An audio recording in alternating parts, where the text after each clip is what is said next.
Welcome to part one of a video about vocabulary. This video will have multiple parts. I'm not quite sure how many. It's a lengthy PowerPoint. So meanings of words are dynamic. As we learn new information, we fit it into our schemata, as we talked about before. And information that doesn't radically change our view of the world is assimilated, and radically new information is accommodated, and that includes the meanings of words. Words like category words. I like to use often content. It's a little bit easier sometimes to use this with content words rather than sort of general words. But think of again a student in second or third grade who's learning what a mammal is, and they have an idea that a mammal is an animal that is furry and that it gives birth to live young, and then you see something like a duck-billed platypus that doesn't fully seem to match that requirement. Think about a person learning different colors, right? We have all sorts of different shades of colors that have words related to them. And as students establish their vocabulary, they might learn the difference between, blue and green and turquoise, for example. Words are defined by the ways and the extent to which they're related to all other words. Right? We can't really define a word without using words. I know there's ways to do it non-verbally, but those non-verbal ways essentially come back to language too. Basic review, there's a couple of different types of meanings. Denotation is the broad meaning of a word. That should be meaning, not meaning. It is the word's dictionary definition. Connotation, on the other hand, are shades of meaning of a word. It's the emotional associations. Thesauruses list denotative synonyms for words that often don't have the same connotations. This is challenging for young readers, but it's also challenging for English learners. Um, I give the example of a student who's doing a science report, and rather than talking about um, old rocks, they write about elderly rocks or elderly stones. They go thesaurus happy sometimes. And that's not just true for English learners, it's true for lots of writers. But this happens when writers don't understand the connotations of words and the fact that words have the same general meaning but subtly different connotations.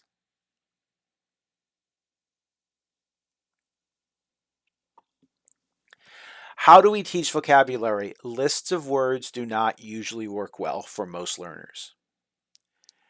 When teaching vocabulary, we need examples and we need the contexts in which words are used. There are all sorts of ways to classify vocabulary that can include as receptive or expressive vocabulary. So receptive language is language that we read or listen to, and expressive language is language that we use. It's language that we use in our writing or our speaking. So our receptive vocabularies are usually broader than our expressive vocabularies. In other words, we understand more words that we read than words that we write. We have a smaller writing vocabulary than reading vocabulary. And that goes with the other way we can classify them. Rather than combining reading and listening as receptive and speaking and writing as expressive, we can separate them into those four core language arts. And this is roughly the levels of vocabulary that people tend to have. Our broadest vocabulary tends to be our listening vocabulary. This goes back to when we first learn our home language. Our speaking vocabulary is smaller than our listening vocabulary. Our reading vocabulary is also smaller than our listening vocabulary. It may or may not be smaller than our speaking vocabulary.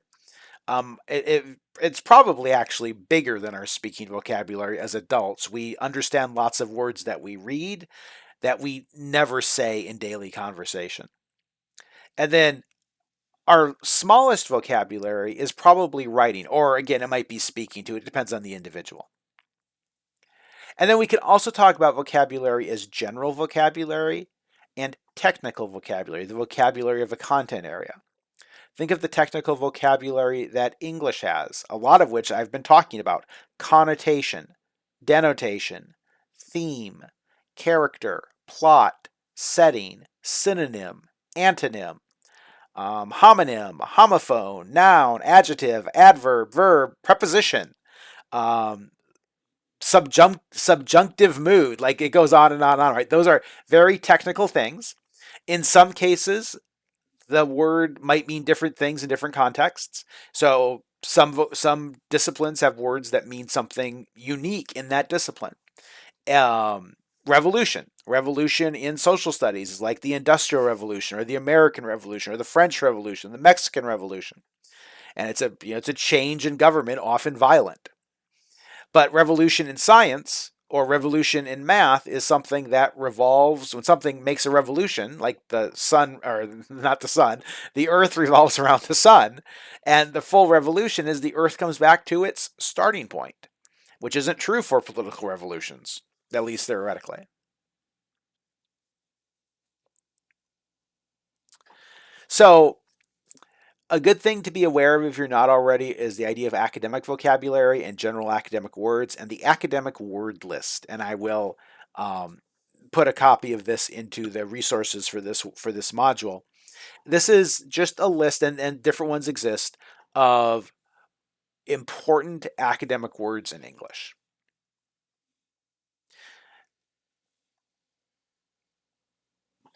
So we talked a little bit about decoding when we talked about fluency and phonics, but it applies to vocabulary as well. A coded message is converted back into thought. When that process of decoding breaks down, comprehension suffers. We need to understand vocabulary words, but we also need to understand their meanings, the concepts that they relate to. One way to improve vocabulary is to teach students how to conduct morphemic analyses. And that's going to require us to do a little vocabulary ourselves. A morpheme is the smallest unit of meaning in a language. So last week we talked about phonemes a little bit, and phonemes are the smallest units of sound in a language. Morphemes, the smallest unit of meaning. A free morpheme is a morpheme that could function on its own as a word. Cat, house, walk, hand, mother, love, desire, green, purple, cold, snow. Those are all free morphemes. A bound morpheme is a morpheme that has meaning, but it has to be connected to words or other morphemes. Prefixes and suffixes in English are examples of bound morphemes. So S at the end of a word is a bound morpheme. S makes most nouns in English plural. ED makes most verbs in English past tense. Those are bound morphemes. They have meanings. When you see an S like this as a suffix, you know that is the plural marker in English. You know that ED is the past tense marker in English. Prefixes like un or anti or pre itself all have meanings. Suffixes like er or est have meanings as well, right? Er is the comparative marker for most words that take a comparative, and est is the superlative marker for most words that take a superlative. And then we have something like ing, which makes, give us progressive tense. So walk becomes walking and things like that. Morphemes together form new words. So the word blueberry comes from two morphemes, blue and berry. The word walking comes from two morphemes, walk and ing. The word unattractive comes from three, un, attract, and the suffix iv.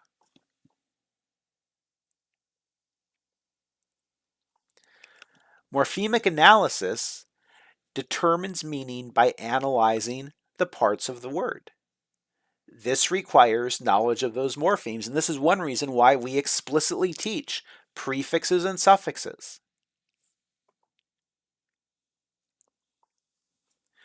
To help students do this, you should integrate morphemic analysis instruction with very rich print context to understand the words.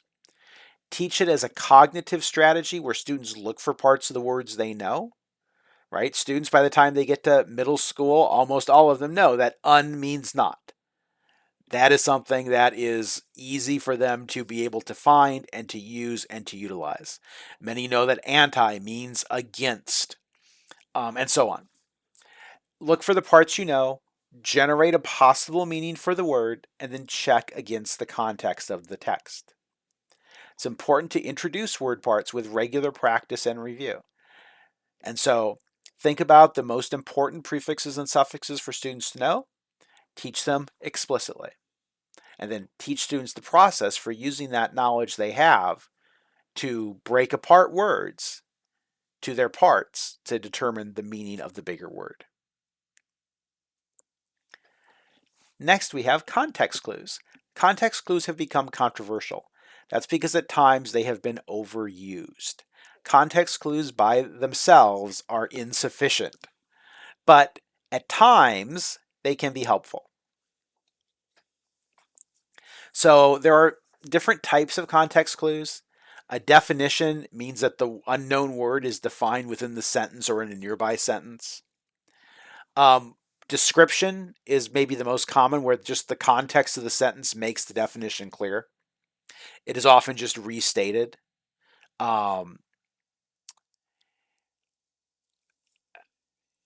Using a very simple word, she was frightened. She was very scared of what was going on. He was, I can't even think of hard words right now, so I apologize. He was a horrible person. He was very mean to everybody around him, and he never did the right thing. So we have context here, which is helping us. And then contrasts, a word is defined in contrast. In other words, as opposite to a known word or a known concept. There are problems with context. It requires a rich context around the word, and that doesn't always happen. And in fact, context works best if the word is redundant to the passage. So knowing the meaning of the word isn't even really important. It is important, though, when we learn vocabulary to understand the contextual information, the definitional information of the word. In other words, in what types of contexts is the word used? That kind of ties into its connotation. Connotation, context. The definition is the definition. It's important to give students multiple encounters with new words.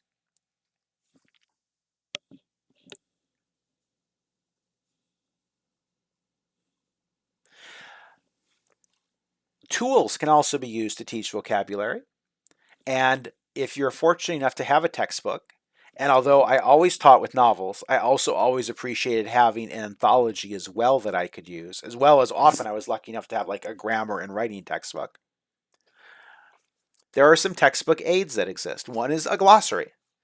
Glossary is a list of the technical vocabulary in a textbook. Teach students how to use glossaries in their textbooks if you have a textbook in your course. Similarly, an index, a list of concepts in the book. And so oftentimes, if you look up that word, obviously the index doesn't give you the definition, but the page that the word is on might lead the reader to be able to define the word. And of course, dictionaries.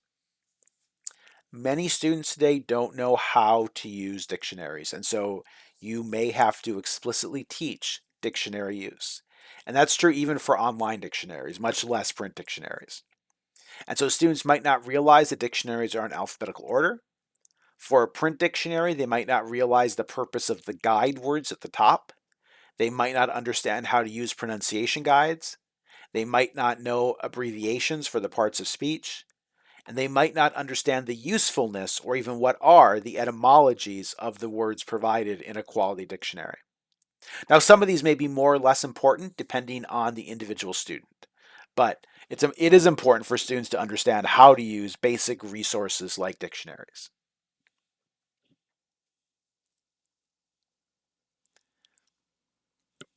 And then let's end this part with principles for effective vocabulary instruction.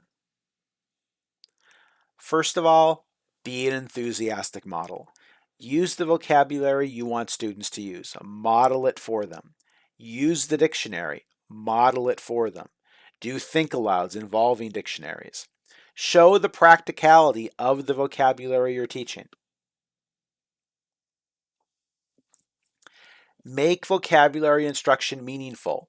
Make sure those words are moved into long-term memory, that they aren't just lists of words memorized each week and then never used again. New words taught to students should be defined in multiple contexts, should be drawn from reading or from immediate experiences, and should be defined in terms and examples of students' prior knowledge. That could be experiences the students have had. It could be prior knowledge in terms of other things you've studied in class that year, that semester, that month. Reinforce vocabulary by having students use it in multiple modalities, in reading, in writing, in speaking, in listening. I talked about one-pagers in the comprehension video. Have students put vocabulary words in one-pagers. Have them choose important vocabulary words from the chapter of the novel you're reading. Have them define it in their own words. Have them do one-pagers over vocabulary. Be eclectic. Use a variety of teaching methods. Use both contextual and definitional strategies. Bauman and Graves have classified vocabulary this way: that there is domain-specific vocabulary, in other words, the vocabulary of English as a discipline, or of history, or of biology, or of chemistry, or of art. General academic vocabulary, which is vocabulary that isn't really used outside of school, but it's used in multiple subjects in school, like essay, right? Nobody writes an essay in real life, or almost nobody, right? But we might write an essay in English. We also might write one in history class or in geography class. So those sort of general academic terms. Literary vocabulary is the vocabulary we're maybe often concerned with in English. Vocabulary of symbols, and then meta-language, language about language, related sort of to metacognition. The readiness principle argues that there is a mental time, sort of like the zone of proximal development in a way. There's a mental time when students derive the maximum meaning from a learning situation. And so think about when the best time to teach vocabulary is. It's often before reading an important passage, chapter, whatever. Teach the vocabulary that is most important for students to understand the material. Good vocabulary instruction builds students' background, and it makes reading easier. Think ahead of time of what words you think students might struggle with. Teach those words explicitly. You won't always get it right. There will be students who surprise you both in not knowing words you were sure they would know and knowing words you were sure they wouldn't know. Some tips for selecting words to teach. Again, those words that are critical to comprehend the passage, words that define really important concepts, words that you anticipate are going to be tested, words that students might know their general meaning, but now it has a new technical meaning. Ignore terms that are used like once in a book and are never going to come up again.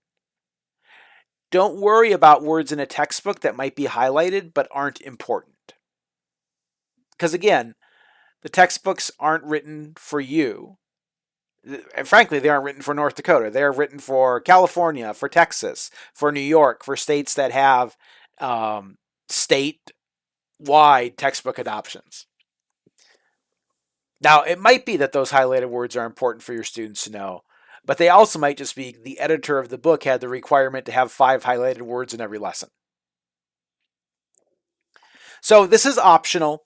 I mentioned earlier the academic word list. Think about, I encourage you just on your own. Actually, I think I'm going to make this the discussion board post for this week. So it's not going to be optional. Um, I want you to find some words on the list that are important in English and consider how you might help students learn those words when they are encountered. So that you can look for that in the discussion board. Thanks for watching. If you have questions, let me know. Stay tuned for part 2.